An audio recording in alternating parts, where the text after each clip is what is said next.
দেশ থেকে বিদেশ, খেলা থেকে বিনোদন, সব ধরনের খবর নিয়ে আমি মিঠু শুরু করছি নজরে দুনিয়া। সূর্যের চোখ রাঙানিতে ভাজা ভাজা দেশ, ৪৫ ডিগ্রি ছাপিয়ে গরমে মেয়ের রেকর্ড দিল্লির, শঙ্কিত বিজ্ঞানীরা। আকাশ যেন তপ্ত কড়াই, ভাজা ভাজা হচ্ছে গোটা দেশ। গত ২ বছরে এমন আগুনে গ্রীষ্ম দেখেনি দিল্লি। রাজধানীতে মঙ্গলবার সর্বোচ্চ তাপমাত্রা ছিল ৪৫ ডিগ্রি ছাপিয়ে। এখনো মে মাসের অর্ধেক বাকি, তারপর জুন। ইদানিংকালে জুলাইয়ের আগে স্বস্তির বৃষ্টি দেখা দেয় না, এমনকি তা দেখা দিলেও গরম কমার নাম নেয় না। এই অবস্থায় কোথায় পৌঁছাবে উত্তাপ? পুরনো রেকর্ডও কি চুরমার হয়ে যাবে? সাধারণ মানুষ যেমন আতঙ্কিত, তেমনই চিন্তিত পরিবেশ বিজ্ঞানীরাও। এই অবস্থায় আগুনে গরমে রাস্তায় বেরোনো প্রায় কঠিন হয়ে উঠেছে। ছাতা জল নিয়ে বেরোলেও মানুষ অসুস্থ হয়ে পড়ছেন, প্রভাব পড়ছে স্বাভাবিক জনজীবনে। ইতিমধ্যেই দিল্লির স্বাস্থ্য দপ্তরের তরফে এই নির্দেশিকায় সাধারণ মানুষকে জরুরি প্রয়োজন ছাড়া রাস্তায় বের হতে বারণ করা হয়েছে। চিকিৎসকরা বলছেন, মাত্রা ছাড়া উত্তাপে দীর্ঘক্ষণ বাইরে থাকলে হিটস্ট্রোকও হওয়ার সম্ভাবনা প্রবল। অন্যদিকে পরিবেশ কর্মীরা ফের একবার দিল্লির সবুজ ধ্বংস নিয়েও প্রশ্ন তুলেছেন। যুদ্ধে পুড়ছে ইরান থেকে ইউক্রেন, তার মধ্যেই সেপ্টেম্বরে ভারত সফরে পুতিন। নেপথ্যে কোন সমীকরণ? দেখুন, দিল্লিতে ব্রিক্স সম্মেলনে অংশ নিতে ভারতে আসছেন রাশিয়ার প্রেসিডেন্ট ভ্লাদিমির পুতিন। মঙ্গলবার ক্রেমলিন নিশ্চিত করেছে আগামী ১২ এবং ১৩ সেপ্টেম্বর অনুষ্ঠিত ব্রিক্স শীর্ষ সম্মেলনে অংশ নেবেন তিনি। ইরান ও ইউক্রেন যুদ্ধের মধ্যে ১ বছরে দ্বিতীয়বার পুতিনের ভারত সফরে অন্য সমীকরণ দেখছেন বিশেষজ্ঞরা। ১ বছরে দ্বিতীয়বার পুতিনের ভারত সফর দুই দেশের উচ্চ পর্যায়ের সম্পৃক্ততাকেই প্রমাণ করে।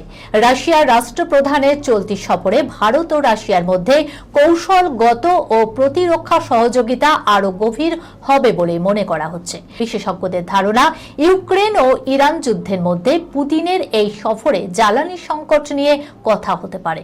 মাঝে রাশিয়ার থেকে তেল কেনা নিয়ে আপত্তি করেছিলেন মার্কিন প্রেসিডেন্ট ডোনাল্ড ট্রাম্প, যদিও পরবর্তীতে পরিস্থিতি অন্যদিকে বাঁক নিয়েছে। হরমুজ অবরুদ্ধ হওয়ার পর থেকে গোটা পৃথিবী জ্বালানি সংকটে ভুগছে। মূল্যবৃদ্ধির ধাক্কা লেগেছে ভারতের বাজারেও।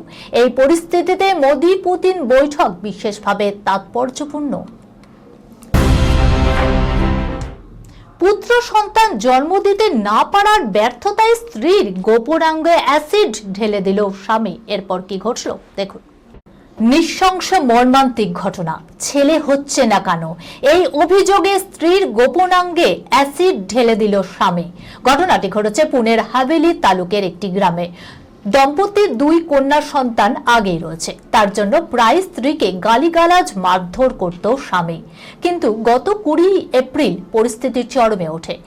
কেন পুত্র সন্তানের জন্ম দিতে পারছে না সেই প্রশ্ন তুলে এবং স্ত্রীর বিরুদ্ধে পরকীয়ার অভিযোগ তুলে তার গোপনাঙ্গে শৌচালয় পরিষ্কার করার অ্যাসিড ঢেলে দেয় ব্যক্তি। এই ঘটনায় গুরুতর আহত হলেও স্ত্রীকে হাসপাতালে নিয়ে যাওয়ার প্রয়োজন মনে করেনি সে। তরুণীর কাকুতি মিনতি সত্ত্বেও তাকে ঘরে আটকে রাখে স্বামী। পরে এক সুযোগ পেয়ে মেয়েদের সাহায্যে আক্রান্ত মহিলা পালিয়ে যায়। সোলাপুরে বাবা মায়ের বাড়িতে পৌঁছানোর পর পুলিশকে সবটাই জানায়। মহিলা বর্তমানে হাসপাতালে চিকিৎসাধীন। তার অভিযোগের ভিত্তিতেই পুনে গ্রামীণ পুলিশ তার স্বামীর বিরুদ্ধে মামলা দায়ের করেছে। তবে অভিযুক্ত এখনো ধরা পড়েনি।